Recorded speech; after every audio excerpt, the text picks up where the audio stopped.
Good morning, good evening, good afternoon, depending on where you are. Today is February 13th, and this is another of our bi-weekly batch working group meetings. My name is Mattia, and I'll be your host today. We have two topics for today. One is from Kevin, the other one is from Karam. Kevin, take it away. Take it away. Cool. Do you guys see a presentation? All right. Correct. We can see extending Okay. QR back Yep. presentation. So this is pretty simple presentation. It's mainly just outlining the kind of like the problem and then a potential solution. And then I also am going to just do a tiny little demo of a proof of concept um, that I made. And then after that, we can open it to discussion. Um, So the basic issue is that we've kind of come across a permissions issue while using Q. Um, we kind of need to limit the linking of local queues to cluster queues. I know that like currently there exists mechanisms with namespace selectors and whatnot, but some of our users are able to kind of spin up their own namespaces, so like we don't have control over those labels that are being created. So we kind of need a way to limit local queue creation in some other way. So my proposal is to kind of create this cluster queue binding similar to existing Kubernetes RBAC, where you basically specify the cluster queue and then groups and users that might have access to create local queues to point to that cluster queue. This kind of takes the admin out of needing to get involved when creating those namespaces and local queues within that namespace. So I'll give a short demo, but I basically have so I have a cluster queue. The contents don't really matter. And then I have this local queue, which is just pointing to that queue. And then I have this cluster queue binding, which just binds the admin user to the cluster queue. And it is in the local queues being created in namespace team1.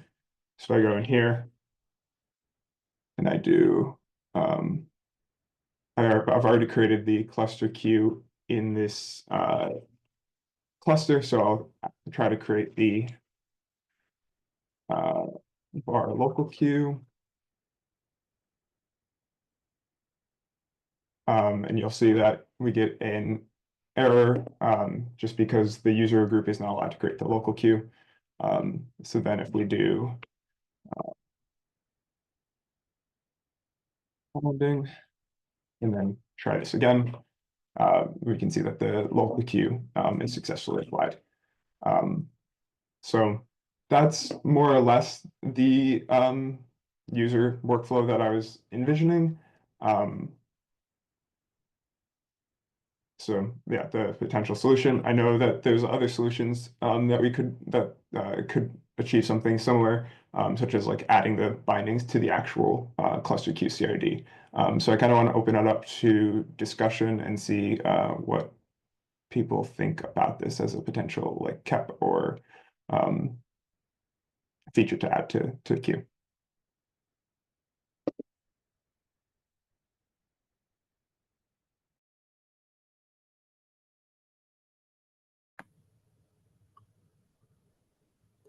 Does it?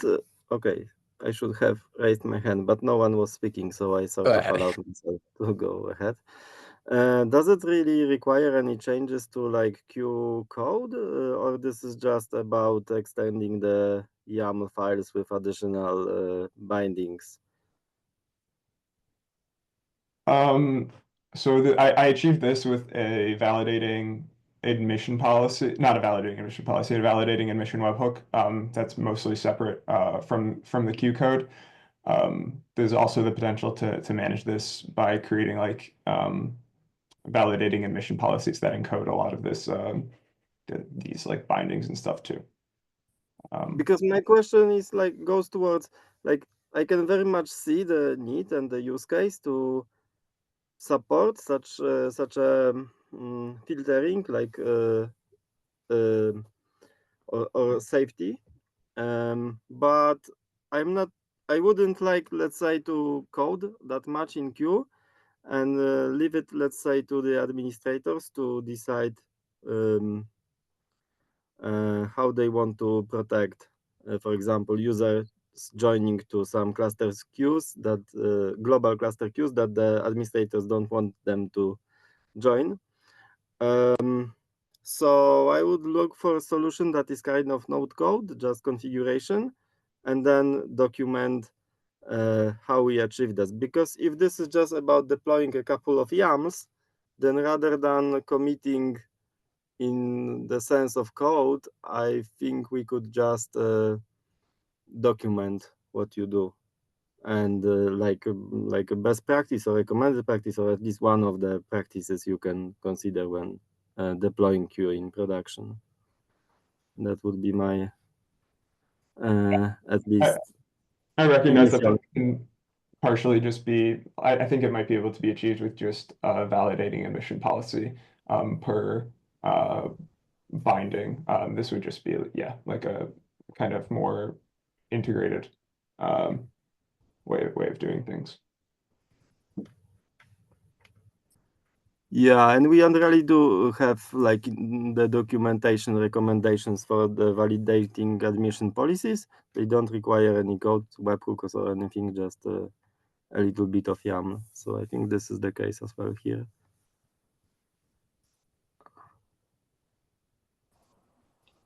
But I guess, so even if we go the route of like, let's say Kevin has this validating emission policy, like, and this is the recommended practice, if we don't have this as part of the Q manifest, how does really most people are going to solve this when they like install it from a Helm chart or whatever?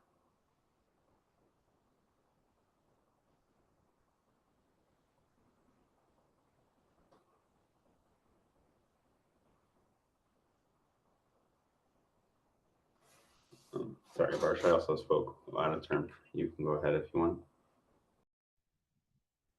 No, it's all good. I just wanted to say that one disadvantage with validation admission policy, and Kevin can correct me if I'm wrong, is we would have to hard code the group and uh, the names, the usernames who are able to access it. So would the other option of creating a separate controller instead that watches the cluster queue binding CRD and accordingly admits or rejects the request, similar to a webhook, and keeping it in the experimental uh, folder makes sense so that the admins can enable if they would like to. Yeah, so when I said like with the validating admission policy, you can check the requesting users groups and stuff. So you can kind of have the same like expressiveness as this. It's just a little bit the form changes where you basically are like you match the cluster queue name and then in the actual cell query, then you check if a certain group is in the requesting users group. And it kind of gives, or that the requesting user is a specific user. So it's like the same expressiveness. It's just a very different way of like creating the actual YAML.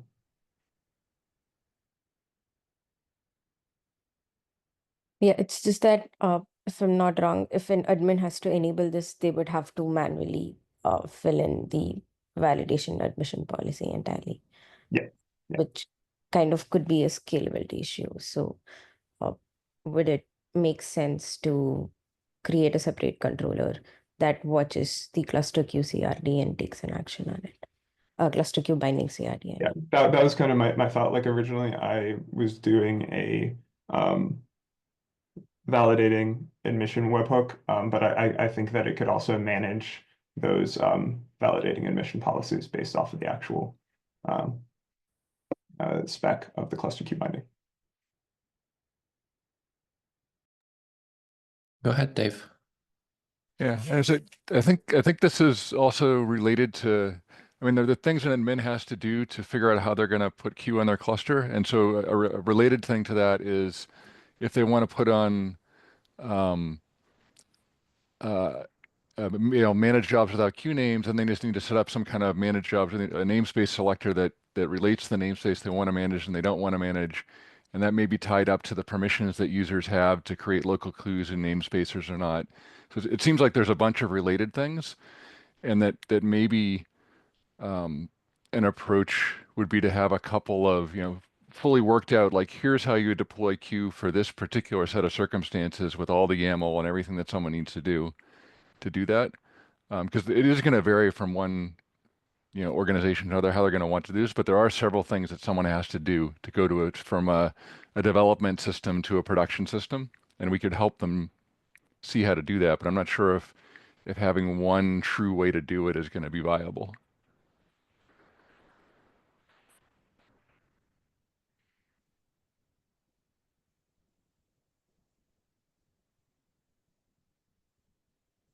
This is definitely something that someone needs to solve, right?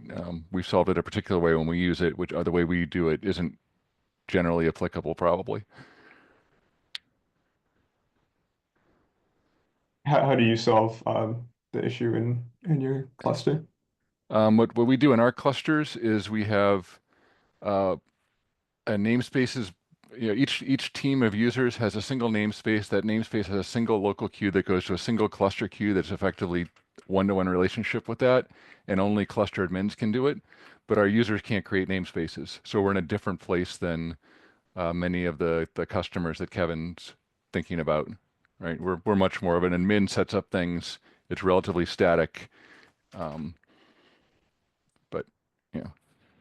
Yeah, because yeah, the issue with our use case is that right now the admin does have to get involved every time a new namespace gets spun up because we can't let the creating user just create those local queues. Yeah, yeah, absolutely. And so for us, we spin up namespaces relatively infrequently because namespaces are associated with the teams that have quotas related to GPUs, and that's a management decision about which teams get what GPUs.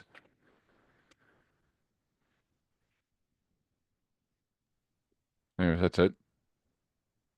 Go ahead. I had a question regarding why do we need an extra CRD and a controller? So looking at the CRD, it looks like we're mimicking what cluster role binding does with RBAC.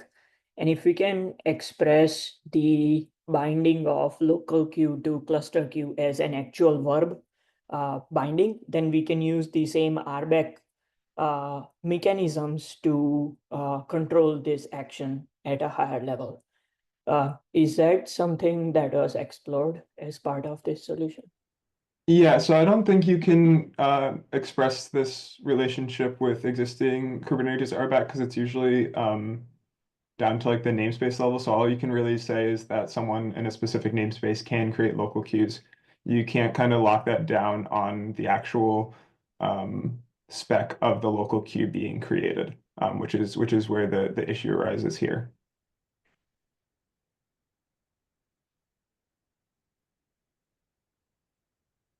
Unless I'm missing something, but I believe that's kind of issue why this can't be expressed with Kubernetes RBAC. I think what I was trying to express is once that CR is created, the actual fact of binding that local queue with the cluster queue behind the scenes happens via a separate custom verb called binding. So then, because it's a verb, you don't need a CRD and a controller. You can express it in RBAC, not in terms of create, but in terms of which queue can bind to which one. I don't think I'm quite understanding. Could you possibly, there's an existing issue in the queue repo with the proposal, not proposal, but just the issue and stuff. So if you could comment there in more detail, I'm just not quite understanding. I'll take a look. Thanks. Yeah.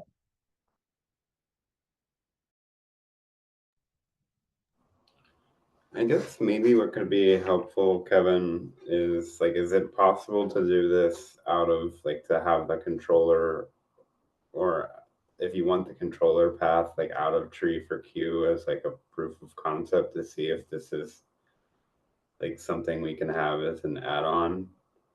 Also, I do think that maybe having more documentation around like what, I mean, we need for sure documentation around like what, how cluster admins would actually set up Q. Because I think that I don't know if there is very much on that one, but I think that's two different points. But I'm just wondering if having these policies maybe outside of Q for now and then kind of iterating there might, if all you need is a controller, there's no reason why you can't create that one out of tree if you're not changing the cluster Q, if you're not changing any of the core CRDs in Q. Yeah, I think that makes sense. When I was writing this, I kind of recognized that it could be like kept outside of queues since there's no like intersecting code paths or anything. Yeah.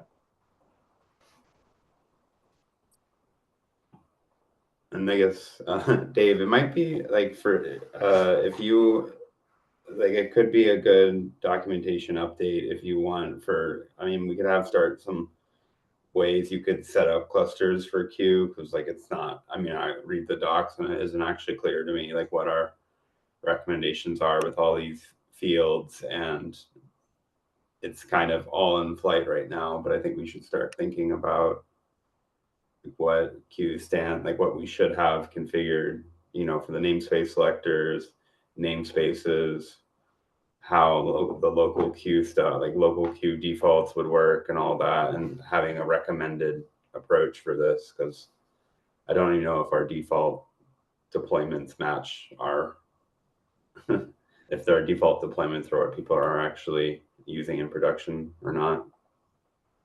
Right. Yeah. I mean, I think that's definitely, we don't use the default deployment in production. We have some external configuration we do, but I think it'll be good. And I think our documentation, the Q documentation is pretty good about point-wise, like here's an example of how to set this feature. Here's an example of how to set this feature, but we're lacking the sort of, here's two different ways you might deploy Q in production, and here's all the things you need to do it in way A.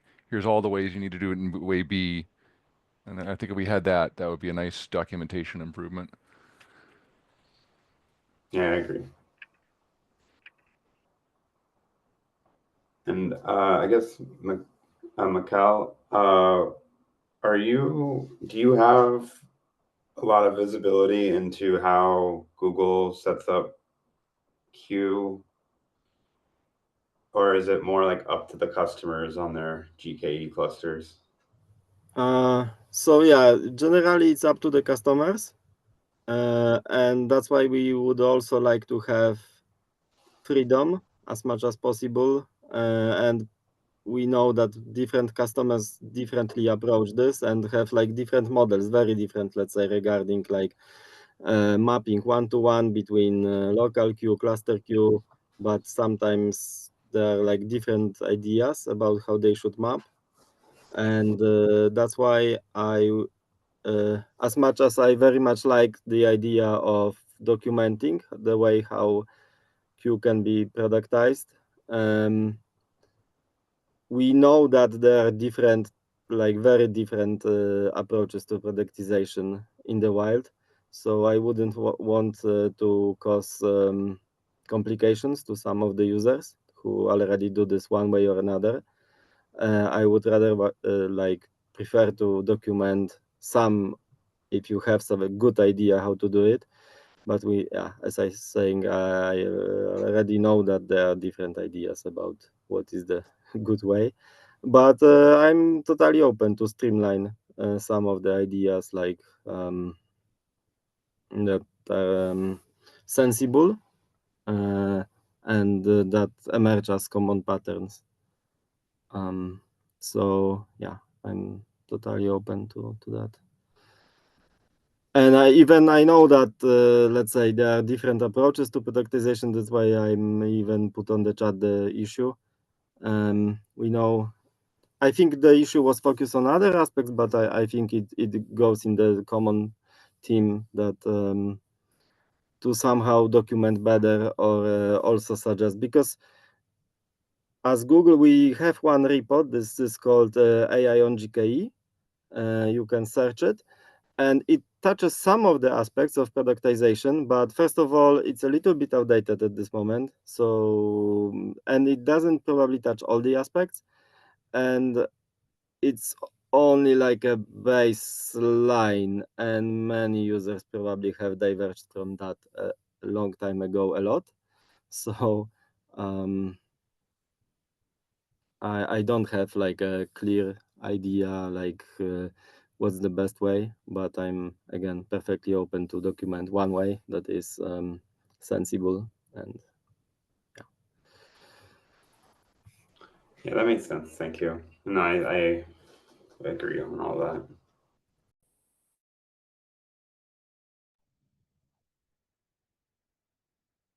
Okay. I guess we can move over to the next topic. From Karam. Go ahead. Yeah, hi. So basically, we are trying to implement queue for Tecton pipeline run and task run. One of the challenge that we are facing is with designing it for pipeline run, or should we design it for pipeline run? That I want to discuss. And so first, let me give you an overview. Wait, shared. How do I, pardon, how do I share this? Zoom. There should be a share button that you should see, and you are a co-host, so you should be able to do so. Okay, computer audio, video. Okay.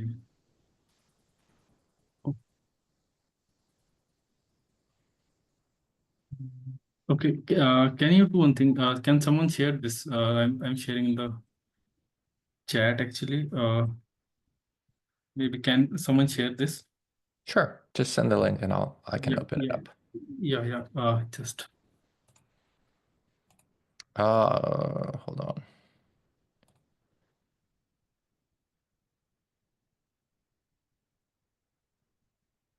I requested an access because I don't have an access to this document. Okay. Maybe just share it with the with the batch working group. That will be probably the easiest because everyone will have an access to this document.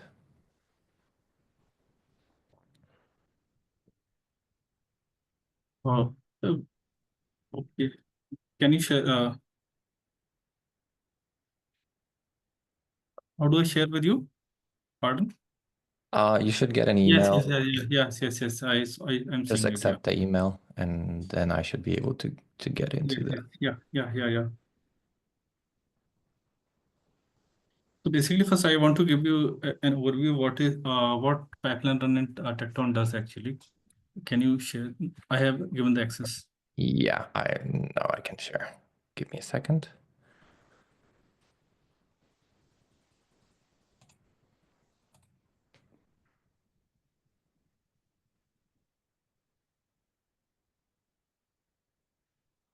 Now you should be able to see the screen. Let me know when I should change the slides. Yeah. You can move to the next slide. So basically, I'm saying Tecton has a basic building block of step, which are like container, and task are like task run, which are like pods. It's mapped to pod, and tasks are just definition that you want, and pipeline run. Pipeline run are combination of, let's say, pods. That's it. I'm saying a basic overview is this, and pipelines are like your definition. It's like class and object. If I can give an analogy. So that's it. So you can move to the next slide. And so basically, if you look here, so there can be a pipeline and which can compose of multiple tasks actually. And they generally, those tasks share workspaces like PVC or secrets or something. These are like basic things. Now, next, can we go to the next slides? So steps are a container.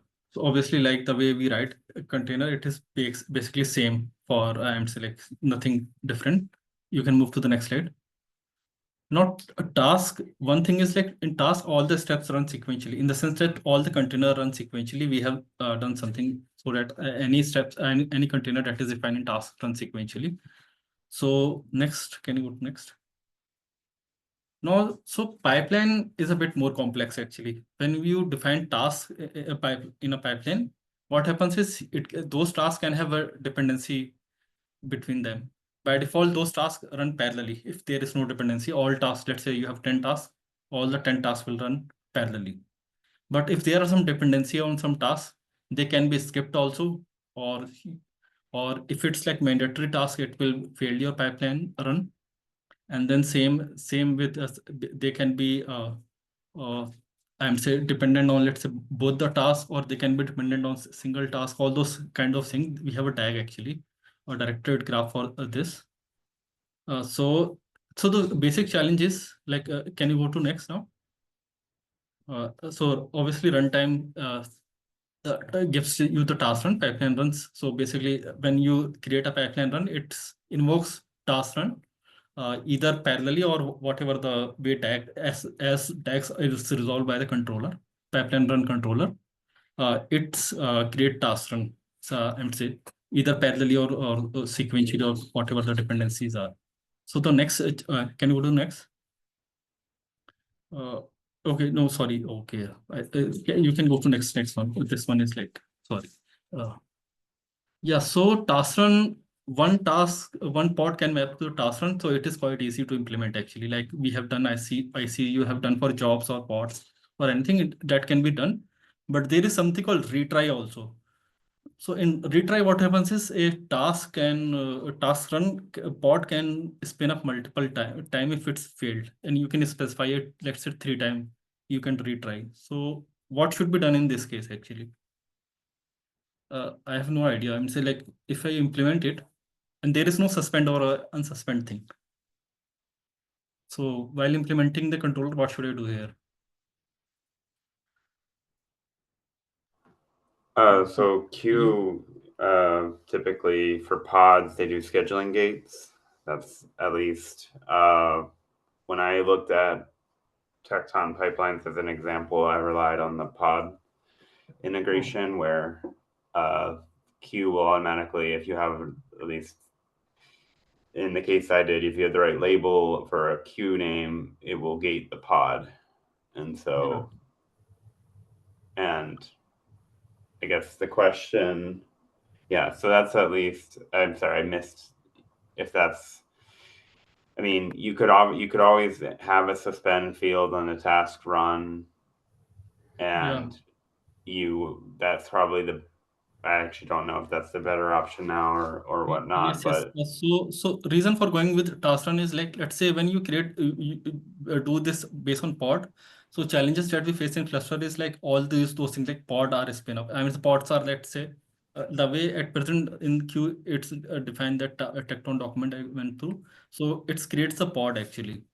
But we don't want to create pods. We just want to put the task run in suspended state. And then when it's suspended state, there is no, let's say, pod is created, no PVC or anything is created related to that task run. So that's the advantage of having that field in task run itself, or a native integration, or an external integration with queue. Go ahead, Michał. Right. I think okay, I understand, let's say that you want to avoid creating the pods, but on the other hand, I would like to, in queue, to ensure that we don't need to, for every external framework, create like an integration. I would like users as much as possible to be able to help themselves by using the pod integration. I'm aware this may not be available in every case, but I think like in general that would be my go-to approach for integrating most frameworks, unless for some of them we really need to. But as Kevin was saying, we are really successful in like integrating some of the frameworks. and this makes like a lot of less effort in queue to maintain queue, test, etc. The integrations, like this is a lot of work. So as much as I understand that maybe there are benefits of, let's say, avoiding creating the pods, etc. I would consider this as improvements in the later stages. Let's say, let's first try to exhaust the options of integrating via pods. And if you really, let's say, hit some nasty roadblocks, then only then I would go for full-blown integrations, because this is a lot of work, a lot of testing, and and also as so just to conclude, I think regarding we use scheduling gates. So I think if we use scheduling gates, then the issue that you mentioned about creating volumes, does it exist? I don't know. I'm not sure, but it's something to be checked. Okay, yeah. But if So you have, let's say, some limitations, we can consider that. But first, yeah, let's try yeah. to exhaust the pods. Yeah. So one of the things is like PVC limits, and then there was one more limit. I think we hit. I think I need to check the metrics, but those are the things that we hit. And then obviously HCD was the other problem, secrets and all those things. But yeah. Can you go to the next slide? Okay, so we have discussed. There is one more thing actually. Then there is one like pipeline run is also there actually, which is like the basic thing. And pipeline run is completely DAG. So, and this DAG is like, do we do a dry run, or should we just do a admission check actually? Controller, admission check controller, or a DAG? What should be the approach here actually? And say that we run in a controller that DAG, and then we give that path set in the queue. Is that approach better, or should I just do an admission check on task run or pod that is being created as an external controller? I see Yuki has a hand. He might be referring to Yeah, the previous question, but go ahead, Yuki. yeah. Yes, thank you. So basically, so I agree with Michal opinion. Because so current Q job framework specification does not support to create multiple workload object resources against a single job. Here, single job indicates task run, CLD, maybe.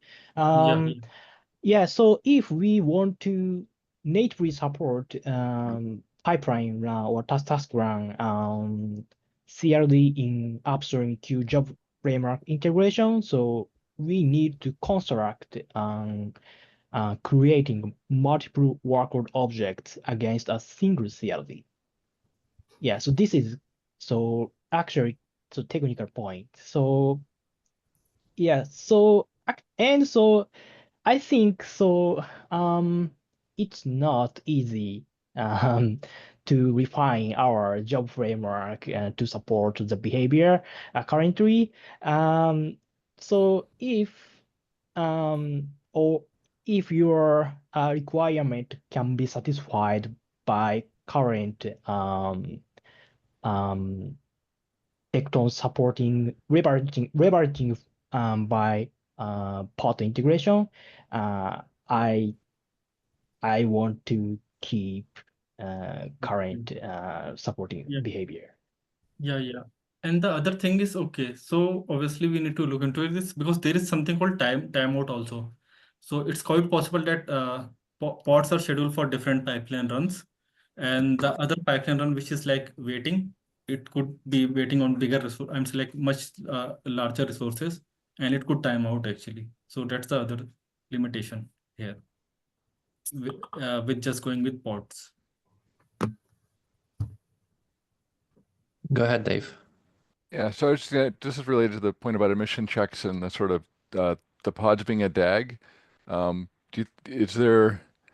I don't know the pod. I'm sorry, I don't know the pod integration probably maybe all the details of it quite as well as I should, considering I work on it. But do we have any support for sort of like doing some control on the scheduling gates, like recognizing there's a DAG and recognizing dependencies? Because that seems like if we could design and build that into the pod integration that we have, that would then free up a lot of the workflow kind of things to be able to use that. Like that could be a primitive mechanism that Q would provide that would be useful. Yes, yeah. I think, I mean, I think we don't have it, but is it possible, Michal? What do you think? Yes, it will definitely help actually, especially this timeout that I said, that pipeline run could timeout waiting on a pod, and the other pipeline latest pipeline runs are running. No, we don't have currently dependencies between pods, right? Because that's where the question is going with the DAG. We don't have that. If this is possible, well, for sure, but the question is how much work, and we want to invest into this, and right. But I'm thinking, do we like say, so for example, the pipeline, you have a DAG. Can you create the pods lazily only when the task is ready to run? Because then you could just create them lazily as the DAG progresses, and Q would lazily admit them. So this could be like a way to, maybe not ideally, but work around it. Right. Okay. Yeah, I was thinking that this could be the place where if someone wanted to do work to try to do a better job of supporting this is potentially a contribution, extending the pod framework with that capability. Or another thing, if you need to eagerly create the pods, you can create them with extra scheduling gate. Yeah. Not just the queue scheduling gate, and then you can have external controller, like small controller, that will just release. So queue will release its own scheduling gate according to quota admission, but the extra controller would remove the scheduling gate it controls according to how the DAG progresses. Then you could eagerly create the pods, but just manage the admission by the two scheduling gates. One that comes from queue when the quota is available, and the other that comes with the DAG dependencies being satisfied. This could probably work. Is it ideal? I don't know. But we need to first get something, I think, working, like experimental, before we commit to like full-blown integration into Q of this DAG-like approach, I guess. So we have in Q actually a special folder for experimentation integrations. You can like CMD experimental. You could, I think, if you have some good ideas, put it there, or start externally as a wrapper was started. Both would work for me. Okay, sure.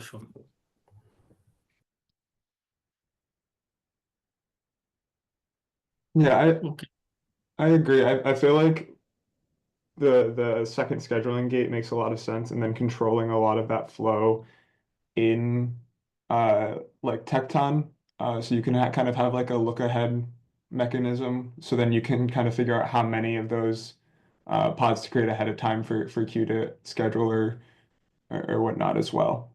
So kind of tweaking and seeing what works for Tecton, and using the existing pod integration. But that's just my opinion. Go ahead, Yuki. So my question is, so regarding the queue scheduling gate, so does that mean similar concept as job scheduling gate, right? Yeah, I know. So currently job scheduling gate is not implemented yet. So Michal? Sorry, what was the question exactly? I got distracted a little bit. Yeah. So my question is, so what exactly mean queue scheduling gate? So does this similar concept as job scheduling gate?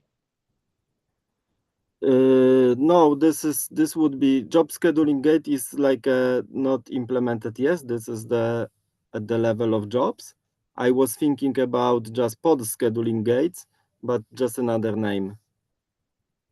Oh, I To see. still do the integration, like simulate the pipelines at the level of pods, but just introduce another scheduling gate, pod scheduling gate, so that the third-party controller can control the additional condition that is like outside of queue.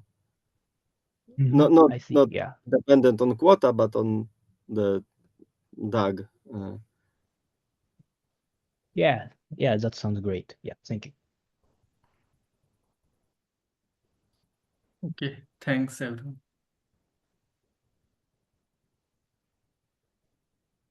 Okay, I guess we got all the questions answered. And if I remember correctly, Kevin was adding a topic to the agenda. Go Yeah, ahead, can Kevin. you accept that real quick? I think I have the wrong. Yeah, just doing this right now. Uh, yeah. So I mean, I guess what I've been looking at our feature gates, and I think Mikhail, you have done a good job of calling out a few of the ones that are kind of lingering. I had a question on I'm just looking at some of our long-lasting features and trying to decide, like, are they stable? Because I would like to know, like, which feature gates we can rely on. And this provisioning ACC one has been, it looks like it was beta. It's been beta since 0.5. The KEP doesn't have a lot of information around graduation criteria. Let's see what it was. User feedback is positive. I would like to know, I'm just trying to take a look at some of our feature gates and figure out which ones we can call, or which ones are actually GA-able, so we can start removing some of these if we are intending to support those. And I wasn't as involved in the provisioning request stuff, so I want to bring it up here. Go on, Yuki. So actually, so currently, Q supports two versions of provisioning request for the cluster autoscaler. So I think so that is so important point. So when should we stop supporting better version provisioning request, and when we start to support only B1 version provisioning request? Currently, we support both versions. Yeah, so yeah, my point is this one for the graduation provisioning request ACC feature gate.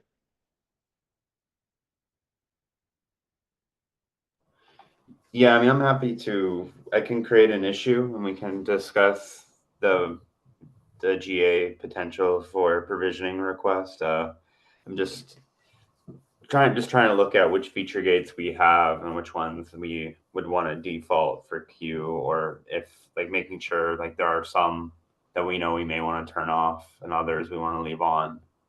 And I'm just trying to take a look at all the feature gates and have, like, clarity on what is stable. Yeah, yeah, sounds great. So if I understand correctly, so C autoscaler is planning to stop serving B1 beta 1 provision request in this year, maybe. So I think so after beta version supporting stop the beta version stop supporting, so we may graduate to stable or something. Go ahead, Michal. Yeah, I wanted to say that, yeah, I'm fully aware that a lot of the feature gates is in beta for too long, probably. So fully +1 for this. But about this one specifically, provisioning request. So I also went through the list and and I called out a couple that we should graduate, created issues for them. But this one specifically, the provisioning request, I think it's still quite evolving actually. It is beta, but there is a lot of changes still within Q. I think there were changes for the last release by Patrick about how provisioning request failures are handled. And I know that also in cluster autoscaler, the code is still very much alive. They are probably only this year graduating to GA, the provisioning request. So as Yuki is saying, we are still sort of supporting V1, beta 1 and V1. I mean, given how much it's still evolving inside the cluster autoscaler and inside Q, I don't think we are we can say that it's stable at this point. Okay, I mean that's fair. Yeah, it's just reading. As a rule, I'm +1 on GAing them, but this one specifically is evolving still a lot. I mean that sounds great.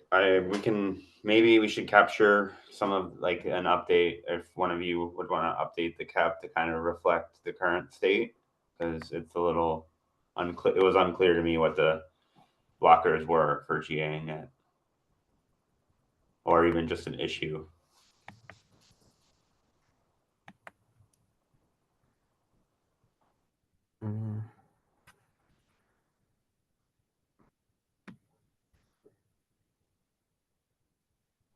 Not sure if we lost Mikhail.